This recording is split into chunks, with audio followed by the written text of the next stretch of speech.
ವಿಶಿಷ್ಟ ರೀತಿಯಲ್ಲಿ ಅಲಂಕೃತ ಎತ್ತಿನ ಚಕ್ಕಡಿ ನೋಡಬನ್ನಿ. ರಾಮದುರ್ಗ ತಾಲೂಕಿನ ಮುದೇನೂರು ಗ್ರಾಮದಿಂದ ಸುಕ್ಷೇತ್ರ ಯಲ್ಲಮ್ಮನ ಗುಡ್ಡಕ್ಕೆ ಹೋಗುವ ಅಲಂಕೃತ ಎತ್ತಿನ ಚಕ್ಕಡೆ.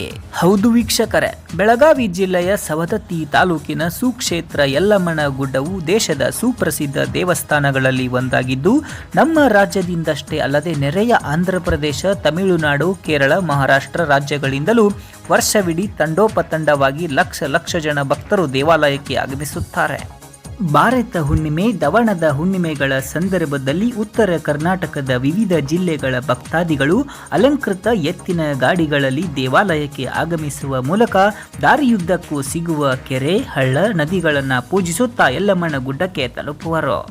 ಇಲ್ಲೊಂದು ವಿಶೇಷವೇನೆಂದರೆ, ರಾಮದುರ್ಗ ತಾಲೂಕಿನ ಮುದೇನೂರು ಗ್ರಾಮದಿಂದ ಸುಕ್ಷೇತ್ರ ಯಲ್ಲಮ್ಮನ ಗುಡ್ಡಕ್ಕೆ ಹೋಗುವ ಅಲಂಕೃತ ಎತ್ತಿನ ಗಾಡಿಗೆ ಸುಮಾರು 50,000 ರೂಪಾಯಿ ಅಧಿಕ ಹಣ ಖರ್ಚು ಮಾಡಿ ಎತ್ತಿನ ಚಕ್ಕಡಿ, ಲೈಟ್ ಹಾಗೂ ವಿವಿಧ ಅಲಂಕೃತ ಸಾಮಗ್ರಿಗಳು ಬಳಸಿಕೊಂಡು ಶೃಂಗರಿಸಿದ್ದಾರೆ.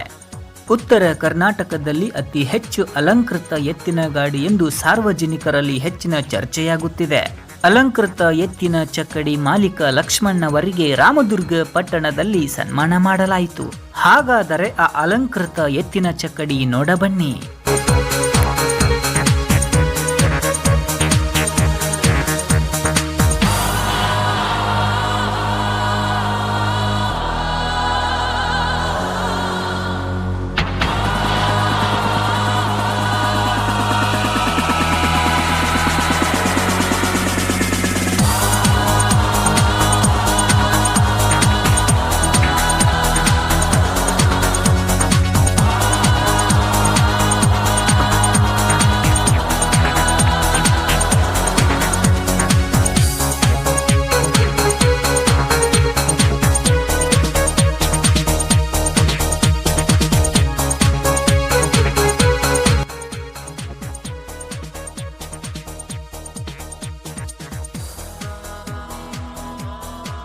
ಇವತ್ತಿಂದ ಏನಂದ್ರೆ ನಮ್ಗೆ ಹುಲಿ ಜಾತ್ರೆಗೆ ಧಾರವಾಡದಾಗ ಮಾಡಿದ್ರು.